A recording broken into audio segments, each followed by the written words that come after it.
ರಾಜಧಾನಿ ಬೆಂಗಳೂರಿನಲ್ಲಿ ಒಂದು ಹೃದಯ ವಿದ್ರಾವಕ ಘಟನೆ ನಡೆದಿದೆ. ಇಬ್ಬರು ಮಕ್ಕಳನ್ನ ಕೊಂದು ತಾಯಿ ಆತ್ಮಹತ್ಯೆಗೆ ಶರಣಾಗಿದ್ದಾರೆ.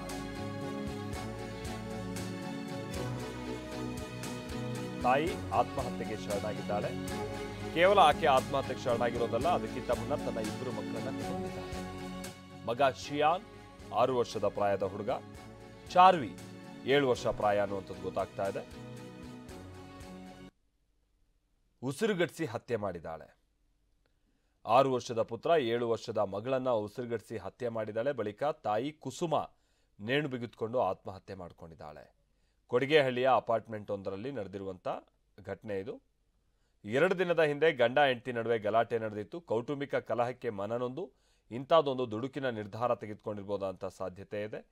ನಮ್ಮ ಸಾವಿಗೆ ನಾವೇ ಕಾರಣ ಅಂತ ಡೆತ್ ನೋಟ್ನಲ್ಲಿ ಉಲ್ಲೇಖ ಮಾಡಲಾಗಿದೆ. ಪತಿ ಸುರೇಶ್ ಜೊತೆ ಅಪಾರ್ಟ್ಮೆಂಟ್ನ ಒಂದು ಫ್ಲ್ಯಾಟ್ನಲ್ಲಿ ವಾಸ ಇರ್ತಾಳೆ ಕುಸುಮ. ಆದರೆ ಈ ರೀತಿಯಾದಂಥ ಒಂದು ನಿರ್ಧಾರಕ್ಕೆ ಬಂದ್ಬಿಟ್ಟಿದ್ದಾಳೆ. ನಾವು ಪ್ರತಿನಿಧಿ ಶಿವಪ್ರಸಾದ್ ಇದಕ್ಕೆ ಸಂಬಂಧಪಟ್ಟಂಗೆ ಒಂದು ವರದಿ ಕೊಟ್ಟಿರೆ, ಬನ್ನಿ ನೋಡ್ಕೊಂಬೋಣ.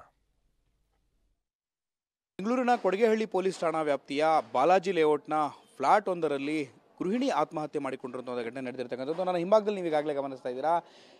ತನ್ನಿಬ್ಬರು ಮಕ್ಕಳನ್ನು ಉಸಿರುಗಟ್ಟಿಸಿ ಕೊಂದು ಆಕೆಯೂ ಕೂಡ ಆತ್ಮಹತ್ಯೆ ಮಾಡಿಕೊಂಡಿರುವಂಥ ಘಟನೆ ನಡೆದಿರ್ತಕ್ಕಂಥದ್ದು ಬೆಂಗಳೂರಿನ ಕೊಡಿಗೆಹಳ್ಳಿ ಪೊಲೀಸ್ ಠಾಣಾ ವ್ಯಾಪ್ತಿಯ ಬಾಲಾಜಿ ಲೇಔಟ್ನ ಈ ಒಂದು ಅಪಾರ್ಟ್ಮೆಂಟ್ನ 4ನೇ ಫ್ಲ್ಯಾಟ್ನಲ್ಲಿ ಅವರು ಕಳೆದ 2 ವರ್ಷಗಳಿಂದಲೂ ಕೂಡ ವಾಸವಾಗಿದ್ದು ಅಂತ ಹೇಳಿ ಮಾಹಿತಿ ಲಭ್ಯವಾಗಿರ್ತಕ್ಕಂಥದ್ದು. ನಿನ್ನೆ ರಾತ್ರಿ 9 ಗಂಟೆಗೆ ಘಟನೆ ಬೆಳಕಿಗೆ ಬಂದಿರತಕ್ಕಂಥದ್ದು.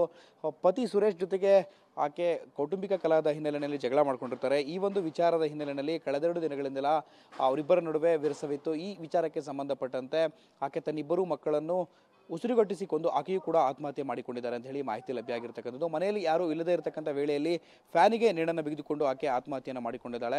ಈಗಾಗಲೇ ಘಟನೆಗೆ ಬೆಳಕಿಗೆ ಬರ್ತಿದ್ದಂತೆ ಕೊಡಿಗೆಹಳ್ಳಿ ಪೊಲೀಸರು ಕೂಡ ಘಟನಾ ಸ್ಥಳಕ್ಕೆ ಭೇಟಿಯನ್ನು ನೀಡಿ ಆಕೆ ಮತ್ತು ಆಕೆ ಮಕ್ಕಳಿಬ್ಬರ ಮೃತದೇಹವನ್ನು ಕೂಡ ಈಗಾಗಲೇ ಮರಣೋತ್ತರ ಪರೀಕ್ಷೆಗಾಗಿ MS ರಾಮಯ್ಯ ಆಸ್ಪತ್ರೆಗೂ ಕೂಡ ರವಾನೆ ಮಾಡಿರ್ತಕ್ಕಂಥದ್ದು. ಕ್ಯಾಮ್ರಾಮನ್ ರಾಜು ಜೊತೆ ಶಿವಪ್ರಸಾದ್, TV9 ಬೆಂಗಳೂರು. ಹೀಗೆ ಇಬ್ಬರು ಮಕ್ಕಳನ್ನ ಕೊಂದು ತಾಯಿ ಆತ್ಮಹತ್ಯೆ ಮಾಡಿಕೊಂಡಿರುವಂಥ ಕೇಸ್ಗೆ ಸಂಬಂಧಪಟ್ಟ ಹಾಗೆ ಪೊಲೀಸ್ ಅಧಿಕಾರಿಗಳು ಕೂಡ ಸ್ಥಳಕ್ಕೆಲ್ಲ ಭೇಟಿ ಕೊಟ್ಟರು. ಈಶಾನ್ಯ ವಿಭಾಗ DCP ಸಜಿತ್ ವಿಜಯ್ ಕೆಲ ಹೇಳಿಕೆಯನ್ನ ಕೊಟ್ಟಿದ್ದಾರೆ. ನಿನ್ನೆ ರಾತ್ರಿ ಈ ಪ್ರಕರಣ ವರದಿಯಾಗಿದೆ. ಕೊಡಿಗೆಹಳ್ಳಿ ಠಾಣಾ ವ್ಯಾಪ್ತಿಯಲ್ಲಿ ಘಟನೆ ನಡೆದಿತ್ತು.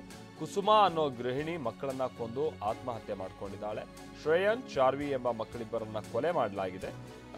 ಚಾರ್ವಿ ಮತ್ತೆ ಕುಸುಮ ವಯಸ್ಸೆಷ್ಟು ಮತ್ತೊಂದು ಅದನ್ನು ಕೂಡ ಅವರು ಉಲ್ಲೇಖ ಮಾಡಿದ್ದಾರೆ. ಕೌಟುಂಬಿಕ ಕಲಹ ಅನ್ನುವಂಥದ್ದು ಮೇಲ್ನೋಟಕ್ಕೆ ಅನಿಸ್ತಾ ಇದೆ ಅಂತ DCP ಕೂಡ ಹೇಳಿದ್ದಾರೆ. ಕೊಡಿಗೆಹಳ್ಳಿ ಠಾಣಾ ವ್ಯಾಪ್ತಿಯಲ್ಲಿ ಒಂದು ಆತ್ಮಹತ್ಯೆ ಪ್ರಕರಣ ನಡೆದಿರುತ್ತೆ. ಈ ಪ್ರಕರಣದಲ್ಲಿ ಕುಸುಮ ಅಂತಕ್ಕಂತಹ ಒಬ್ಬರು ಗೃಹಿಣಿ, ಸುಮಾರು 35 ವರ್ಷ, ಇವರು ಕೆಲವು ಕೌಟುಂಬಿಕ ಕಾರಣಗಳಿಂದ ಮನನೊಂದು ತಮ್ಮ ಇಬ್ಬರು ಮಕ್ಕಳನ್ನ, ಮಗ 6 ವರ್ಷ ಶ್ರೇಯನ್ ಅಂತ, ಮಗಳು 1 ವರ್ಷ 9 ತಿಂಗಳು, ಹೆಸರು ಚಾರ್ವಿ ಅಂತ, ಇವರಿಬ್ರು ಕೂಡ ಉಸಿರುಗಟ್ಟಿ ಕೊಲೆಗೈದು ತಾನು ಕೂಡ ಆತ್ಮಹತ್ಯೆಗೆ ಶರಣಾಗಿರ್ತಾರೆ.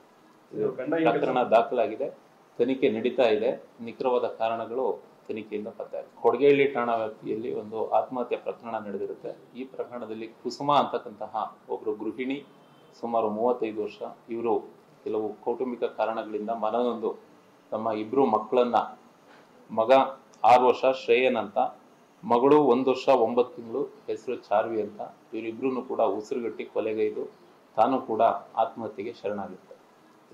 ಪ್ರಕರಣ ದಾಖಲಾಗಿದೆ, ತನಿಖೆ ನಡೀತಾ ಇದೆ. ನಿಖರವಾದ ಕಾರಣಗಳು ತನಿಖೆಯಿಂದ ಪತ್ತೆಯಾಗಿದೆ. ಕೊಡಿಗೆಹಳ್ಳಿ ಠಾಣಾ ವ್ಯಾಪ್ತಿಯಲ್ಲಿ ಒಂದು ಆತ್ಮಹತ್ಯೆ ಪ್ರಕರಣ ನಡೆದಿರುತ್ತೆ. ಈ ಪ್ರಕರಣದಲ್ಲಿ ಕುಸುಮ ಅಂತಕ್ಕಂತಹ ಒಬ್ಬರು ಗೃಹಿಣಿ, ಸುಮಾರು 35 ವರ್ಷ, ಇವರು ಕೆಲವು ಕೌಟುಂಬಿಕ ಕಾರಣ